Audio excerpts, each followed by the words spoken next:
In this video, I'm going to talk about what's the worst thing youth soccer parents can do for their kid.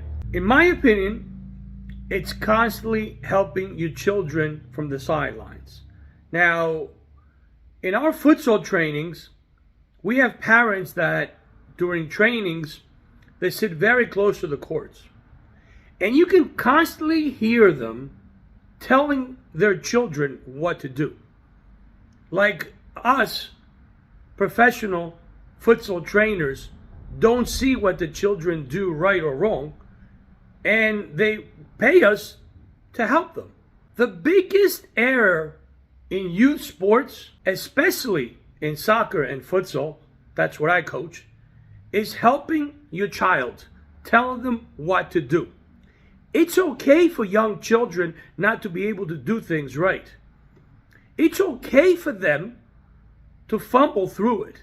It's okay for them to take time to perfect the skill. Don't you think professional trainers, coaches, see your children's struggles? Your desire to help your child at that particular moment over and over again, training in and training out, week in, week out, month in, month out, year after year, it's what's going to prevent your child from being able to play at a decent or high level. Why? Because you're creating a robot. Because you're creating a child that's used to having mom and dad on the sideline telling them what to do. Boy, I've been to so many tournaments where I see children do something on a soccer field or on a futsal court and immediately look to the sideline to seek the approval of mom and dad. They're not the coaches. The coaches are usually sitting on the other side. The insecurity of a child as time goes on, not to have mom and dad by their side to constantly tell them what to do, destroys young soccer players or futsal players or young athletes. It's no coincidence that if you go to other countries, parents are not allowed at training. There's a reason for that. I understand the parents' desire to want to help their children, but the worst thing you can do is actually help them. It's okay to let them fail. It's okay for them to take their time to understand something, to think through something. It's okay for them to have to actually think on how to accomplish something.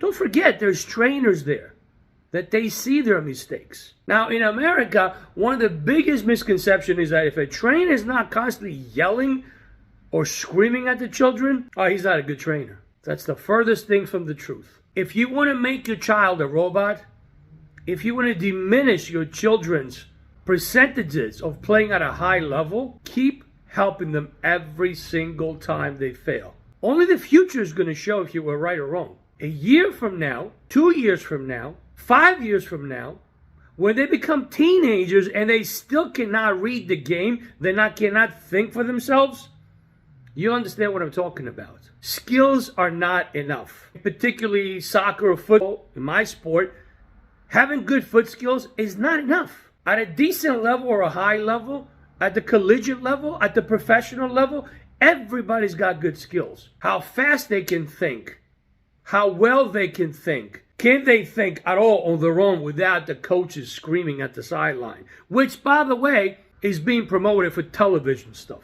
I still cannot believe that television leagues show coaches, and I can't believe that FIFA still allows the coaches to have the coaching box at the professional leagues to constantly bark directions at the players. There is a FIFA rule, there's a UEFA rule that it's used to say, and I'm pretty sure it's still in effect, but it's not really being exercised. A coach cannot leave the bench. A coach is supposed to be sitting at the bench and promote him as a star. I don't know. All I know is this. You keep helping your players. You keep telling your players and your kids what to do constantly is the best way of them not to succeed at a decent or a high level. It's just my 2 cents. Take care. Why is it being done? Not quite sure. My thought is because basically they're trying to make the coaches part of the game